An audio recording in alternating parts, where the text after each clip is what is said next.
Bienvenue dans cette nouvelle édition du QG Weekend. Voici les titres de l'actualité.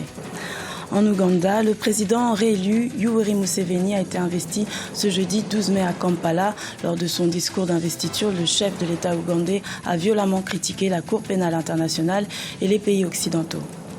Également dans l'actualité, la 26e édition du Forum économique mondial pour l'Afrique a pris fin ce vendredi 13 mai. À l'issue de cette rencontre internationale, le Rwanda, pays hôte, a signé une dizaine d'accords économiques. Et puis le festival de Fès au Maroc s'achève ce samedi 14 mai. Ces festivités ont attiré un public international et ont rendu hommage aux femmes fondatrices du monde entier. Mais tout d'abord, le sommet international sur la sécurité et la lutte contre Boko Haram se tient ce samedi 14 mai à Abuja, au Nigeria. Les chefs d'État du Bénin, du Cameroun, du Tchad et du Niger prendront part à cette rencontre. Une délégation des communautés économiques d'Afrique de l'Ouest et centrale ainsi que des représentants de l'Union européenne y sont également attendus. Les discussions devraient porter sur la coopération militaire ainsi que sur la situation humanitaire dans les zones touchées par le terrorisme. En Ouganda, le président Yoweri Museveni a été officiellement reconduit dans ses fonctions jeudi 12 mai à Kampala suite à sa victoire à l'élection présidentielle du 18 février 2016. De nombreux chefs d'État africains étaient présents à cette cérémonie d'investiture au cours de laquelle le président ougandais a émis de violentes critiques à l'encontre de la Cour pénale internationale et des pays occidentaux. Plus de détails avec Olivier Hieré-Dobré. Yoweri Museveni investi pour un 5e mandat à la tête de l'Ouganda. Yoweri Museveni, 71 ans et au pouvoir depuis 1986, a prêté serment ce jeudi 12 mai 2016 lors d'une cérémonie organisée à Kampala, capitale ougandaise, en présence de nombreux chefs d'État africains. Moi, Yoweri Kaguta Museveni, je jure au nom de Dieu Tout-Puissant que je remplirai fidèlement mes fonctions de président de l'Ouganda, que je ferai respecter, préserverai, protégerai et défendrai la Constitution, que je respecterai les lois de l'Ouganda et que je veillerai au bien-être des Ougandais. Une prestation de serment saluée par une salve de 21 coups de canon devant un parterre de chefs d'État africains, parmi lesquels le Sud-Africain Jacob Zuma, le Tchadien Idriss Déby Itno, Robert Mugabe du Zimbabwe, le président soudanais El Béchir, le Tanzanien John Magufuli, Teodoro Obiang Nguema, président de la Guinée équatoriale, mais aussi le Kenyan Uhuru Kenyatta et le Sud-Soudanais Salva Kiir. Lors de la présentation de ses homologues, le chef d'État ougandais a profité pour glisser un mot sur la Cour pénale internationale et les pays occidentaux. Nous avons perdu tout intérêt dans la CPI. Nous avons d'abord soutenu la CPI, mais nous avons réalisé que ce n'est qu'une bande d'inutiles. Nous avons cessé de travailler avec ces pays fiers et arrogants qui veulent nous dicter la manière de gérer notre propre maison. Yoweri Museveni a été réélu dès le premier tour lors de la présidentielle du 18 février 2016 avec 60,62% des voix pour un 5e mandat. L'opposant historique ougandais Kizza Besigye, qui avait officiellement obtenu 35,61% des voix lors de la présidentielle, a contesté le résultat et procédé ce mercredi 11 mai 2016 à une prestation de serment alternative avant d'être une nouvelle fois arrêté par la police. Le Niger voit la date de ses élections municipales et régionales à nouveau reportée, déjà repoussée à 2 reprises. Ces scrutins se tiendront finalement le 8 janvier 2017 sur décision de la Commission nationale électorale indépendante. La CENI justifie ce report par l'arrivée de la saison des pluies. Un reportage de notre correspondant Sadou Alizé Mokhtar. Au Niger, la date pour la tenue des élections municipales est fixée pour le 8 janvier 2017. La Commission électorale nationale indépendante CENI a adopté cette date lors de sa plénière du 11 mai 2016. Ce nouveau chronogramme tient compte de l'adoption récente par l'Assemblée nationale de la loi modifiant le Code général des collectivités territoriales. Une nouvelle loi est intervenue pour dire que le mandat des élus locaux peut être prorogé de 6 mois renouvelable une fois. Nous avons saisi cette occasion pour organiser, si vous voulez, cette plénière au cours de laquelle nous avons adopté notre chronogramme pour fixer les élections locales au 8 janvier 2017. Le nouveau chronogramme tient aussi compte des préoccupations exprimées par les partis politiques.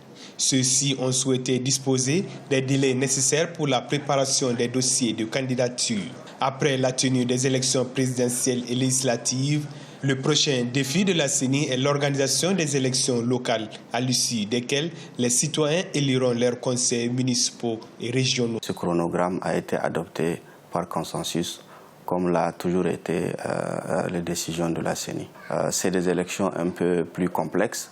C'est pour ça que nous demandons à tous les acteurs de s'impliquer pleinement pour que les locales soient une réussite, parce que c'est des élections de proximité. Ces scrutins municipaux et régionaux permettront aux électeurs nigériens de porter leur choix sur les hommes et les femmes chargés de la gestion quotidienne de la ville et des régions du pays. La date de dépôt de déclaration de candidature est fixée au 24 octobre 2016 et la campagne électorale pour ces scrutins municipaux sera ouverte le 29 décembre 2016. La 26e édition du Forum économique mondial pour l'Afrique, ouverte depuis le 11 mai, s'est achevée ce vendredi 13 mai au Rwanda. Le pays hôte a profité de ce grand rendez-vous international pour signer une dizaine d'accords afin de rendre son économie plus compétitive. Un reportage de notre correspondant Oliva Diakotan. Le Rwanda obtient une dizaine d'accords dans le domaine économique grâce à la 26e édition du Forum économique mondial, un rendez-vous international des décideurs politiques et des hommes d'affaires qui s'est déroulé du 11 au 13 mai 2016 à Kigali. Par exemple, le centre Mastercard investira $1 million sur 3 ans pour une croissance économique inclusive dans le pays. Le gouvernement rwandais a également signé un accord avec la firme Unilever pour la construction d'une usine de transformation du thé. Cette firme investira entre 40 et 50 millions de dollars dans ce domaine. Nous avons capitalisé grâce à ce forum économique, car il a permis la connexion du Rwanda au monde entier et vice-versa. Ça a été une belle expérience, car nous avons bénéficié de plusieurs transactions. Cela aura un effet positif sur notre croissance économique et notre développement.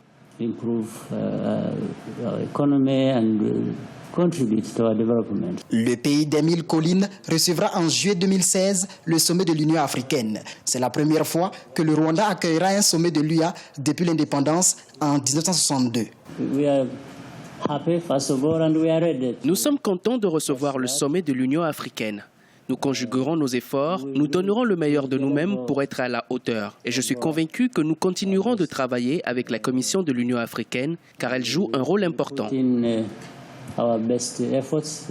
Rappelons qu'une cinquantaine d'ateliers de réflexion ont eu lieu lors de cette deuxième édition du Forum économique mondial sur le territoire africain. Plus de 1200 participants étaient présents à Kigali pour participer à la première édition de ce forum en Afrique de l'Est. Le festival de Fès au Maroc s'achève ce samedi 14 mai. Cette 22e édition s'est ouverte le 6 mai et a attiré un public international. Ces festivités dédiées aux musiques sacrées étaient principalement axées sur les femmes fondatrices, une sorte d'hommage à celles qui ont joué des rôles clés dans le progrès de la société. Olivia Hiré-Dobré. La ville marocaine de Fès rend hommage à la contribution des femmes dans la musique à travers le monde. Le Festival des musiques sacrées de Fès célèbre du 6 au 14 mai les femmes fondatrices. 700 000 spectateurs étaient au rendez-vous pour cette 22e édition animée par des artistes en provenance du monde entier. Christine Salem, chanteuse originaire de La Réunion, est devenue célèbre pour avoir été la première femme à chanter le Maloya, chant d'anciens esclaves et interdit par les autorités françaises à l'île de La Réunion. Pour cet artiste engagé, le festival offre aux femmes une grande plateforme pour que leur voix soit entendue. La femme, en général, dans les pays musulmans, elle a une place très particulière. Et je pense que le fait de faire ce festival qui met à l'honneur la femme, je pense aussi c'est pour aussi agrandir un petit peu tout ce côté...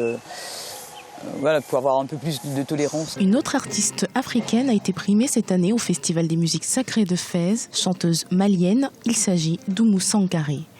On est persuadé qu'avec la musique, on peut changer beaucoup de choses dans la vie.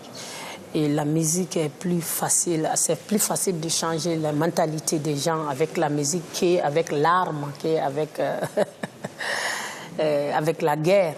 Donc la musique c'est douce, on passe facilement les messages dans la musique. Pour le directeur du festival, Alain Weber, le thème de cette année aidera à démystifier les clichés sur le monde arabe et le rôle des femmes dans la société arabe.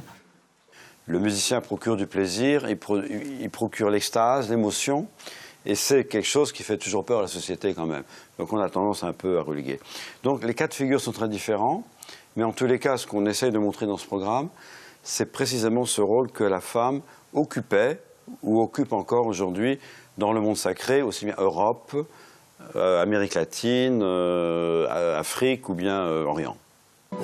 Le Festival des musiques sacrées de Fès, qui s'achève ce 14 mai 2016, a également abrité une série de conférences et de débats autour du rôle des femmes dans la musique et l'industrie. Dans l'actualité sportive, en bref, la Sénégalaise Fatma Samoura, diplomate aux Nations Unies, est désormais secrétaire générale de la FIFA, une désignation intervenue ce vendredi 13 mai lors du 66e congrès de l'organisation au Mexique. Par cette nomination, elle devient à 54 ans la première femme à occuper ce poste. C'était le journal de la rédaction. Merci de l'avoir suivi. L'information continue sur Africa 24.